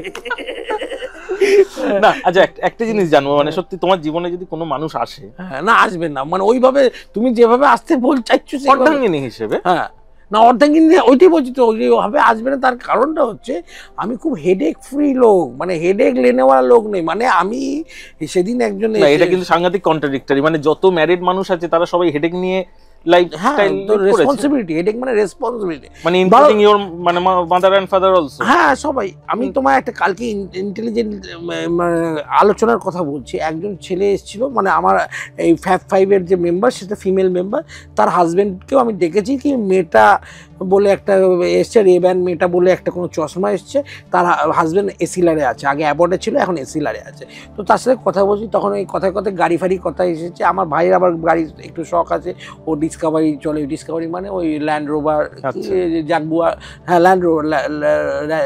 ল্যান্ড রোভারের ডিসকভারি চড়ে। তো আমিও ভাইয়ের সূত্রে সবই চড়ি ফ্যামিলিতে, কিন্তু বেসিক্যালি আমি ওই তখন আমি বললাম এরকম, জানো এবারে আমি ব্যাংককে গিয়ে মার্সিডিজ বেঞ্চ ই ক্লাসে করে আমি এয়ারপোর্ট থেকে এতে গেছিলাম। হ্যাঁ, তো ও স্যার আপনি চাইলে এমনিও কিনতে পারেন। তখন আমি বলছি না আমি কিনবো না, এরকম বলেছি। তারপর আমি ওর ওয়াইফের দিকে তাকি, যে আমার আন্ডারে 11 বছর চাকরি হয়ে গেছে, সোনালি বলে। আমার আন্ডারে সব যারা আছে 10, 11, 12, 13, 14, 15 বছর চাকরি, মানে এবং তাদের এগুলো সবই হচ্ছে তাদের জীবনের প্রথম চাকরি। মানে এই দিক থেকে আমি খুব লাকি, আমাকে কেউ ছেড়ে যেতে চায় না দট করে। তুমি মানুষটাই এত ভালো, সে জানি না, সে যখন রেগে যায় তখন পুরো কালো হয়ে যায়। হ্যাঁ, মানে তোমার থেকে ভালো এটা আর কে জানে। হ্যাঁ, বিশেষ করে দুবাই ট্রিপ যদি তুমি করো। যাই হোক, যেটা আসছি, তো কিন্তু তখন আমি বললাম কি সোনালি দিকে তাকালাম, কি আমি শান্তনু, হাজব্যান্ডের নাম শান্তনু, বলছে আমি কিনবো গাড়ি। তখন বলছে না স্যার গাড়ি কিনবে না, স্যার ওলা উবেরে চলবে, স্যার হেডেক নেবে না। ওই কোথায় পলিউশন, কোথায় কোথায় পার্কিং, কোথায় ইন্স্যুরেন্স, কোথায় এই ফেল করেছে, কোথায় এই ধাক্কা খেয়েছে, কোথায় এই গ্যারেজে নিয়ে যাও, স্যার ওই সব নেওয়ালা আদমি নেই। স্যার হচ্ছে উবের ডাকলো, চললো, হয়ে গেল, শেষ। কোনো হেডেক স্যার দেবে না। আমার স্টাইল অফ ওয়ার্কটা, নার্ভাস সিস্টেমটাই ওইভাবে তৈরি, কোনো হেডেক দেখলে সেটাকে সরিয়ে যাবো। ফাইন। আচ্ছা, তোমার আন্ডারে তো এত মানুষ কাজ করে, তো তোমার এখনকার জেনারেশনের মধ্যে তুমি প্লাস পয়েন্ট কি দেখতে পাচ্ছ আর মাইনাস পয়েন্ট কি দেখতে পাচ্ছ? প্লাস হচ্ছে খুবই ভালো, তারা ভীষণ কি বলে এনথুসিয়াস্টিক, এবং তারা খুব টেক স্যাভি। এনথুসিয়াস্টিকের থেকেও বেশি হচ্ছে টেক স্যাভি। এত টেক স্যাভি বাচ্চা ছেলে মেয়ে, তারা এত টেকনোলজিক্যালি স্ট্রং, টেক স্যাভি তারা, মানে যেটা কল্পনাতীত। মানে এইটা একটা ভীষণ। আর খারাপ সেই অর্থে আমি অলওয়েজ খুব ইয়ং জেনারেশনের পক্ষে, মানে নবাগতদের আমি খুব আবাহন, আমি তাদের ঝান্ডা নিয়ে চলতে ভালোবাসি। তো সেই থেকে নেগেটিভ খুব একটা নয়, তবে ওই যেটা হয় এখন ধৈর্যটা ইয়াংদের অনেক কমে গেছে, সেই পেশেন্সটাকে আর একটু বাড়ানো উচিত। মানে এখন আস্তে আস্তে শর্টস ফর্মে চলে আসছে, রিলস। হ্যাঁ, না এটারও একটা ভালো দিক আছে। মানে তুমি একটা বড়, এগুলো আমার ব্যক্তিগত ধারণা, তুমি জিজ্ঞেস করছো বলে আমি আমার ব্যক্তিগত ধারণা বলছি। একটা মোটা উপন্যাস পড়ার থেকে যদি একটা গল্পগুচ্ছ পড়ো তাহলে অনেক রকম গল্প পড়া যাবে। মানে আমি বলছি না যে উপন্যাস পড়া ঠিক না, কিন্তু এটা সোসাইটির এইটাই বিবর্তন হয়েছে যে এখন আর লোকে মোটা উপন্যাস পড়তে চায় না, লোকে ছোট গল্প পড়তে চায়। একটা ছোট গল্প সংকলন গল্পগুচ্ছর বই কিনে ট্রেনে যেতে যেতে এসে দেখা গেল 10টা গল্প পড়ে ফেললো। হ্যাঁ, এবং ভ্যারাইটিটা পুরো ডিফারেন্ট। সেখানে উপন্যাস পড়তে গেলে তাকে দেখা যাবে এক উপন্যাসটা তাকে 1 মাস ধরে পড়তে হচ্ছে, এত মোটা একটা। আচ্ছা, ছেলেরা বেশি অ্যাক্টিভ, মানে কর্মক্ষমতা তাদের থাকে বা ব্রেন বেশি থাকে, না মেয়েরা? তোমার পার্সোনাল অপিনিয়ন, কিন্তু মানে আমি জানি এর কোনো প্যারামিটার হয় না, ওটা তোমার এক্স্যাক্টলি, তো তোমার মতামতটা আমি জানতে চাইবো। আজকালের দিনে আমি দেখেছি যে মেয়েরা অ্যাক্টিভিটি, স্কিল সেট এবং শার্পনেসে মেয়েরা কোথাও আমার মনে হচ্ছে ছেলেদেরকে সারপাস করে যাচ্ছে। মানে সেটা কত, মানে 52, 55, না ওরকম ভাবে তো না, ম্যান টু ম্যান ভ্যারি করে, তবে এভারেজ। হ্যাঁ, তবে মেয়েরা অনেকটা এগিয়ে আছে। অনেকটা কতটা জানতে চাইছি, মানে যদি ওইভাবে তো সংখ্যা দিয়ে 60-40 ধরতে পারি, মানে ওটা তুমি বলছো, মানে এটা তুমি কিভাবে যে না ওভারঅল এই যে তুমি বললে যে ডেফিনেটলি ওরা ছেলেদের থেকে মনে হচ্ছে ছেলেদের দলের স্কিলটা গ্যাপটা কত? হ্যাঁ, 60-40, মানে 10% এর ফারাক হয়ে গেছে। 20 ডিফারেন্স হচ্ছে 60-40 হলে। হ্যাঁ, 20 তো ওটা না করে 55-45। আচ্ছা, এটার জন্য কি মনে হয়, মানে একজন মানুষ, মেল পারসন যে হয়, সে যখন চাকরিতে আসছে, জবে আসছে, তার কিন্তু অনেক কিছু লাইবিলিটিস থাকে, সেটাও কি আর একটা বড় কারণ? হ্যাঁ, তো ছেলে বেশি থাকলে, লাইবিলিটিস থাকলে বা রেসপন্সিবিলিটিস যেটা আমরা চাই, তার টেনশন পূরণ কোশ্চেনটা বেড়ে যাবে, টেনশন স্ট্রেস তার অনেক বেশি হবে, কাজে ফোকাসটা তখন কম হয়ে যাবে। হ্যাঁ, মানে ফোকাস কম হয়ে যাবে। মানে এবার দেখো, কারো আবার এক্সেপশনাল হয় যে তার টেনশন হওয়ার জন্য অ্যাড্রিনালিন বেশি সিক্রেশন হচ্ছে, সে আরও এই করছে। That's different. ইন জেনারেলি লোকে ফ্রি মাইন্ডে বা কম চাপে ভালো কাজ করে, বা মডারেট চাপে, কম চাপ না, মডারেট চাপে ভালো কাজ করে। কিন্তু ছেলেদের চাপটা অনেক বেশি। আজকালকার জীবনযুদ্ধে এত কারণ ছেলেকে তো তার বাবা মা, নিজের বউ, সন্তান, এবং আমাদের এখনও হলেও সেই মেল ডমিনেটেড সোসাইটি, মেনলিরাই মেন করে। আর মেয়েটার কি হচ্ছে, সেটা সে এই টাকায় ইনকাম করছে, মেনলি তার জন্য ইনকাম করছে আর সেভিংসের জন্য ইনকাম করছে। সো তার মধ্যে ওই প্রেশারটা নেই। প্রেশার না থাকলে সে খুব ওপেন মাইন্ডেডলি কাজ করতে পারছে, ফ্রি মাইন্ডে কাজ করতে পারছে। আচ্ছা, আমাকে একটা জিনিস বলো দাদা, সেটা হচ্ছে তুমি তো একদম মধ্য কলকাতায় বড় হয়েছো, মানে কলকাতা প্রাণ কেন্দ্রে, তো এবং তোমরা রীতিমতন 80s 70s এই পিরিয়ডগুলোকেও দেখেছো প্রপারলি, তো তুমি কি কমিউনিস্ট বা তোমরা? না, আমি অ্যাকচুয়ালি খুব অ্যাপলিটিক্যাল পারসন। বেসিক্যালি আমি রাজনীতির মধ্যে আমি একেবারেই কি বলে ইন্টারেস্টেড নই, মানে আমার টানে না আর কি। সেই জন্য কোনো রাজনীতি নিয়ে আমি খুব একটা চিন্তা ভাবনাও কখনো করিনি। সেই জন্য ভোট দাও না, ভোট দিই না, কারণ একদমই জীবনে ভোট দিইনি। এটা হয়তো দেশের নিয়ম অনুযায়ী লঙ্ঘন হয়, বাট আমি জীবনে কোনোদিন ভোট দিইনি, জীবনে কোনোদিন ভোট দেবো না। তার কারণটা একটা হচ্ছে, আমার মনে হচ্ছে আমরা যে দেশে বসবাস করি সেখানে সবই চোর, ডাকাত, ছেঁচড়া, ভালো একটাও নেই। সব হচ্ছে 2 নম্বরই, 4 নম্বরই, 10 নম্বরই, একটাও জেনুইন লোক, মানে যারা অনেস্টলি ভালো। হ্যাঁ, আমি মনে করি ডেফিনেটলি যে পলিটিক্সে আসবে সেও তো তাকে ভেস্টেড ইন্টারেস্ট যদি তার না থাকে সে কেন করবে, এটাও তো কাইন্ড অফ প্রফেশন। কিন্তু এখানে সেইভাবে নেই। এখানে পুরো ব্যাপারটাই হচ্ছে হাওলা। হ্যাঁ, কে কত ঝেড়ে দিতে পারে, কে তো মেরে দিতে পারে। এই 2 দিন আগে একটা এসছে, কী বলে, চাল দেবো মেপে, আই বৃষ্টি ঝেপে চাল দেবো মেপে, সেটা বলছে এখন উল্টো হয়ে গেছে। হ্যাঁ, আই বৃষ্টি চেপে চাল দেবো ঝেপে। হ্যাঁ মানে ইজ লাইক দ্যাট। আমাদের সব ঝাঁপাঝাঁপি কারবার, এই দেখছো না এই চারদিকে কি বলে ওই চাকরি হ্যানা প্যানা ত্যানা, সেটা কোনো বিয়ে না, এগুলো কোনোটাই তো প্রুফ হয়নি, না প্রুফ হয়নি ঠিক আছে, কিন্তু কথাটা হচ্ছে, এবং শুধু না এই যে আরো উল্টো যেসবগুলো আছে সেগুলো এলে আরো খারাপ অবস্থা হবে, বিকজ আমাদের সোসাইটির কোয়ালিটিটাই তো পড়ে গেছে, মানে নিচের দিকে একদম অবনমন। তুমি কি ইলেক্টেড এই সিস্টেমটাকে ভালোবাসো নাকি রাজতন্ত্রই ভালোবাসো? মানে তোমার কি মনে হয় আমাদের এখানে যদি রাজতন্ত্র থাকতো তাহলে কি ভালো হতো? আমার মনে হয়, কিন্তু বাইরের অনেক দেশেও ঘোরো, সেখানেও দেখেছো। আমি দুটো দেশে খুব যাই, একটা হচ্ছে থাইল্যান্ড, সেখানেও রাজতন্ত্র, আরেকটা যাই দুবাই, সেটা মানে এবং রেগুলার বেসিস যাব, মানে এত আমার ভালো লেগেছে দেশটা। হ্যাঁ, যে মানুষের সৃষ্টি এরকম, যে ইমারত এত কম সময় 5-6 বছরের যে মধ্যে যে ইমারত, ল্যান্ড কেটে যেভাবে পাম ভিউ আমরা যেটা বলি, হ্যাঁ পাম জুমেরা, হ্যাঁ পাম আটলান্টিস, হ্যাঁ তো সেই সব জায়গা তৈরি করেছে, সেগুলো দেখবার মতো, তো বারবার দেখতে ইচ্ছে করবে। যেখানে রাস্তায় কোনো কালার ফ্ল্যাগ নেই, রাজনৈতিক কোনো নেই, তো কাজেই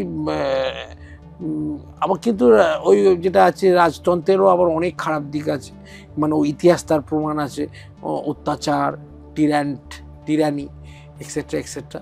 তো কাজেই আমি এমনি আমরা সমাজতন্ত্র বা যেটা বললে যে আমাদের যে সোসাইটিটা যেভাবে চলে সেটাতেই, কিন্তু আমাদের দেশের কোয়ালিটি অফ এটা খুব খারাপ হয়ে গেছে, কোয়ালিটি অফ মানুষের মূল্যবোধ, মানুষের কোয়ালিটিটাই আমাদের আমাদের নিজেদের কোয়ালিটিটা এত খারাপ হয়ে গেছে যে এখান থেকে এই পচা জিনিসই বেরোয়। এটার কারণ তোমার কি মনে হয়? আজকে কিন্তু আমরা কেউই, যখন আমরা পড়াশোনা করছি, যখন সে তৈরি হচ্ছে একটা ছেলে, কোথাও কিন্তু আমাদের কোনো সময় আমরা বৈদিক নিয়ে কিছু পড়ছি না, আমাদের সনাতন ধর্ম নিয়ে কিছু পড়ছি না। এই ধর্ম থেকে বিমুখ হয়ে যাওয়াটাও কি এটার পিছনে একটা বড় কারণ? না, ধর্ম নিয়ে একদম পড়ছি না, ইতিহাসে কিছু পড়া হয়, ইতিহাসে কিছু ধর্ম নিয়ে আছে, খুবই কম। আজকে গীতার কটা লাইন কজনকে জিজ্ঞাসা করলে বলতে পারবে একটা মাধ্যমিক স্টুডেন্টকে? না ঠিক সেটা নেই, কিন্তু ব্যাপারটা হচ্ছে যে শব্দটা আমি বলছি, মোরালটা কমে গেছে মানুষের, সার্বিকভাবে মোরালিটি বা মোরাল যেটা, সেইটা খুব নিম্নগামী হয়ে গেছে। এখানেই তোমার একটু মতামত শুনতে চাইছি, মানে এর কারণটা কি? আমার মনে হয় যে আমার একটাই জিনিস মনে হয়, মানুষের দুটো কোয়ালিটি ছোটবেলা থেকে আমাদের সবাইকে, বা আমরা যারা আছি পরে একে করে ওই দিকে করাটা উচিত, কিন্তু হয় না আমরা খুব স্বার্থকেন্দ্রিক, মানে আমরা সবসময় ভাবি নিজেরটা গুছিয়ে নিতে পারলেই ভালো, নিজেরটা, যেটা বিদেশে নেই, থাইল্যান্ডে যাই কেউ নিজেরটা করার জন্য করে নিয়েছে, জানে যে পুরোটা হলে তার এমনিই হবে। আজকে যদি ধরুন আমার রাজীব বলে একটি গ্রুপ ডি ছেলে আছে, সে যদি ভাবে আমি আমার কিছু কিনতে গেলাম, কিছু টাকা মেরে নিলাম, হ্যাঁ ওইটুকু তার লাভ হচ্ছে, সাময়িক ওই মুহূর্তে লাভ হচ্ছে, সে ভাবে বিশাল লাভ। কিন্তু সে যদি সার্বিকভাবে মন থেকে খুব ভালো কাজ করে, অনেস্টলি সততভাবে কাজ করে, এইভাবে যদি প্রত্যেকটা এমপ্লয়ি ভাবে, বা প্রত্যেকটা তো আর ভাববে না, ম্যাক্সিমাম এমপ্লয়ি ভাবে, তাহলে সার্বিকভাবে এত উন্নতি হবে যে অটোমেটিক্যালি ওর মাইনে দেখাবে, ও ঝেড়ে দেখা যাবে মাসে 500 টাকা কি 1000 টাকা করছে, দেখা যাবে হয়তো সার্বিক উন্নতি হলে আজ থেকে 5 বছর পরে অ্যাভারেজ ইনক্রিমেন্ট 2000 টাকা হয়ে গেছে প্রতি বছরই। না, কিন্তু আমি যদি আবার নিউট্রালি জাজ করি, এটা তো তুমি অ্যাজ এ মালিক সত্তা থেকে বলছো যে তোমার গাছটাকে যাতে সে বাঁচায়, কিন্তু তার জায়গা থেকে সে যদি দেখে যে আমি 5 বছর পরে আমার স্যালারি কোথায় 2000 টাকা বাড়বে, তার 2000 টাকা করে প্রতি বছর বলছি, প্রতি বছর বাড়লো, কিন্তু তার স্কোপ যদি থাকে প্রতিদিন 500 টাকা করে সে সরাতে পারবে, প্রতিদিন তো 500 টাকা মাসে সে হয়তো 1000 টাকা মারছে। কারণ একদিক দিয়ে তুমিই বলছো যে ফুটো এই 500 টাকা মারতে গিয়ে কি করছে, ফুটো হয়ে যাচ্ছে তো কম জাহাজটা, এবার সে জাহাজ তো লিক করবে, এবারে ফুটো হতে হতে জাহাজ যখন ডুবে যাবে সেও ডুবে যাবে। আমরা তো সবাই জীবন একটা সমুদ্রে আছি, সেই সমুদ্রের জাহাজের মধ্যে দিয়ে যাচ্ছি, এবার আমি এমন করতে জাহাজে একটু একটু করে ফুটো হতে এত বড় ফুটো হয়ে গেল যে জাহাজই ডুবে গেল, তাহলে তো জাহাজ ডুবে গেলে পুরোটাই গেল, তখন এই বাঁচা করে তখন আর বাঁচানো যাবে।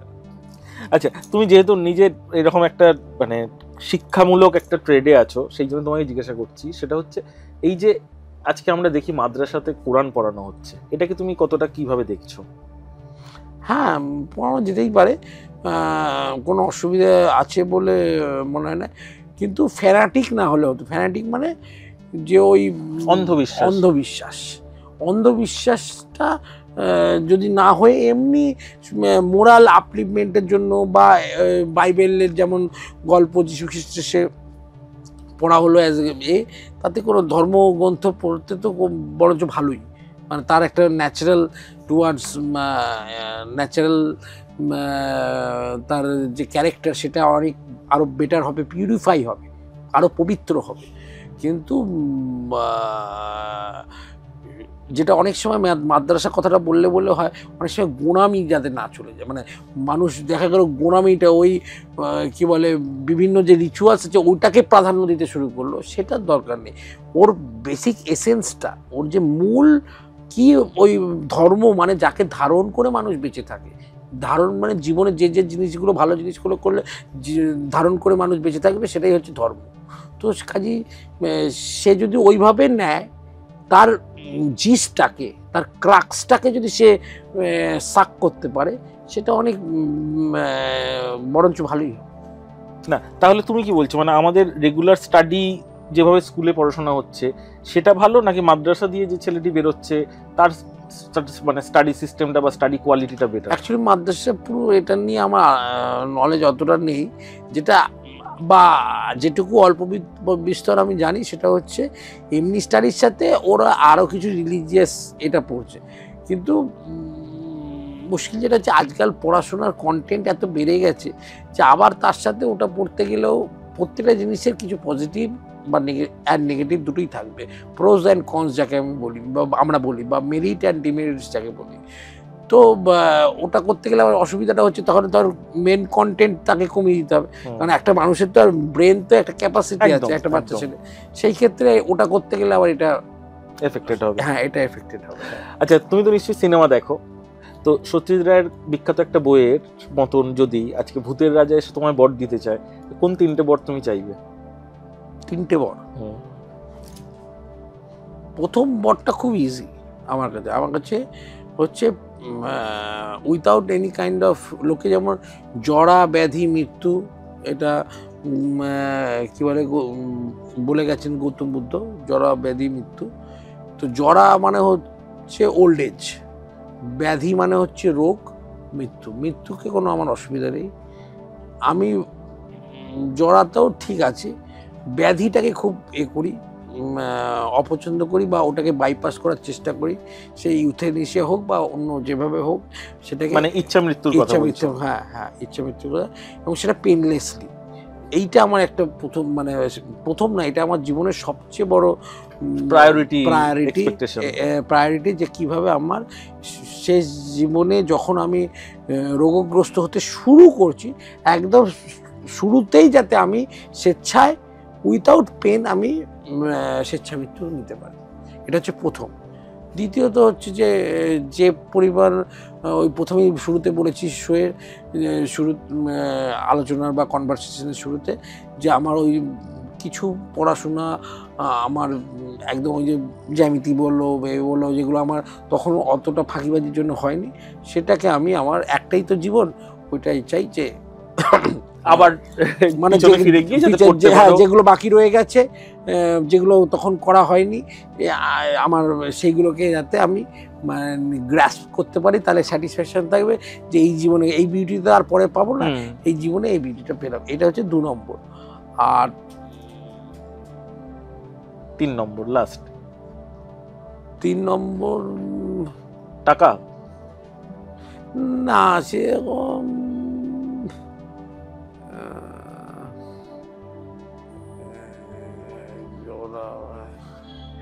হ্যাঁ, সেই রকম দেখতে গেলে আর তো কিছু টাকাই সাচ আ থিং, যেটা কি বলে, টাকাই সাচ আ থিং যেটা দিয়ে সব কিছু এনজয় করা যায়।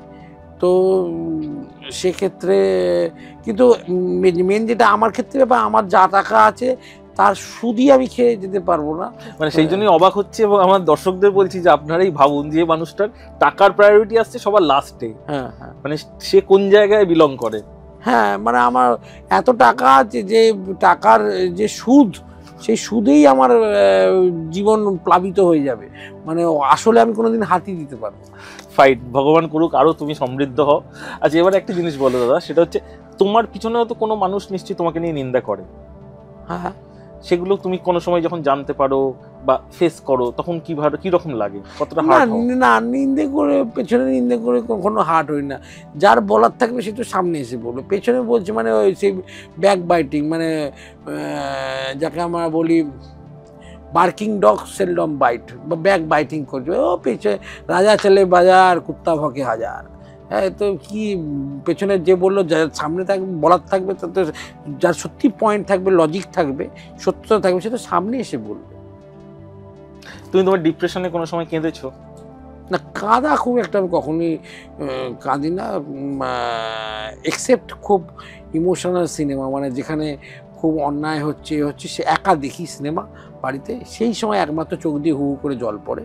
সেটা আমি নিজে নিজে তার এনজয় করি, যে ট্র্যাজেডির যে মজাটা, হ্যাঁ, বা সেইভাবে দেখতে গেলে পার্সি বিসি সেলির বিখ্যাত যেমন আছে our sweetest songs are those which tells of saddest thoughts, সেই সিনেমা যখন দেখি, ওইরকম করুণ সিনেমা, তখনও আমার চোখ দিয়ে জল পড়ে। এমনি আদারওয়াইজ কখনো চোখ দিয়ে আমার জল পড়ে না। আর ডিপ্রেশনের সময় চোখ দিয়ে জল পড়ে। ডিপ্রেশন যেটা হয়, খুব অসুবিধা হয় যে আমি আমার স্বাভাবিক লাইফে ফিরে আসতে পারছি না, নিজেকে সবার থেকে দূরে রেখে কাজ করতে পারছি না। হ্যাঁ, আমার মুখাপেক্ষী যারা আছে তারাও বুঝতে পারছে, কোনো রকমে তারা ফোনে ঠেকনা দিচ্ছে, হ্যাঁ, বা বলছি তোমরা নিজেরাই করে ফেলো, এই করে ফেলো।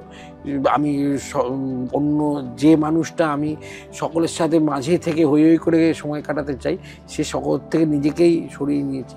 তো সেইটা ভীষণভাবে, মানে এটা কাইন্ড অফ অসুস্থতা, এবং সেটা ভীষণভাবে আমি সেই সময়টা সাফার করি। ফাইন, ধরে নিলাম এই মুহূর্তে আমি তোমাকে কিডন্যাপ করে নিয়ে চলে যাচ্ছি, তোমার সঙ্গে তোমার এই টিমের আর দেখা হবে না, তুমি সেটা জানো, তো তুমি সেই টিমকে লাস্ট তোমার কি বাণী শুনিয়ে যেতে চাইবে, এটা যদি একটু অন ক্যামেরা তুমি বলো। আমার কিডন্যাপের সময় না করে, বড় ধরো আমি দেশ ছেড়ে পার্মানেন্টলি চলে যাচ্ছি, সেটাই বড়, কিডন্যাপটা দরকার, সেটাই ঠিক আছে। কারণ কিডন্যাপ থেকে তো লোকে আগে বাঁচতে চাইবে, ঠিক আছে। তো আমি ধরো আমি যখন দেশ ছেড়ে চলে যাচ্ছি, যেটা আমার ইচ্ছেও আছে, যে একটা certain period of time retirement করে রিটায়ার্ড লাইফটা আমি অন্য, হয়তো সে থাইল্যান্ডেরই একটা জায়গায়, দুবাইয়েরই একটা জায়গায় এরকম থাকলাম, আর মাঝে মাঝে এখানে এলাম, হ্যাঁ, বেশিরভাগটা থাকলাম, বা খুবই কম সময় এখানে এলাম, বা থাইল্যান্ডেরই একটা কোথাও থাকলাম, দুবাই হয়তো থাকলাম না, থাইল্যান্ডের সেখানেও স্কোপ দিও, আমরা আমাদের এরকম টিম নিয়ে যাব পডকাস্টে শুট করার জন্য। ডেফিনেটলি।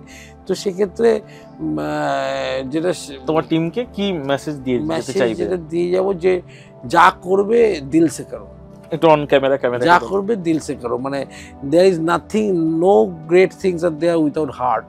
তুমি অন্তর দিয়ে যে কাজটা করবে, অন্তর দিয়ে জীবনটা উপলব্ধি করবে, অন্তর দিয়ে করবে, you will cherish the beauty of life, you will rejoice the beauty of life if you do it from the wholeheartedly, if you do it wholeheartedly. অন্তর থেকে যা করবে সেটা তুমি মানে নিজে একটা আলাদা জীবন অনুভব করবে, মানে জাস্ট করার জন্য করা, ভাল লাগছে না ও লেথার্জিভাবে করা, বা আমরা যেটা বলি পারফেকচুয়ালি দায়সারাভাবে করা, এইভাবে করে, বা মন চাইছে না কিন্তু চাপে পড়ে উল্টোটা করতেই হচ্ছে, সে যেরকম চাপিয়ে হোক না, ওসব করে লাভ নেই, যা করো দিল সে করো।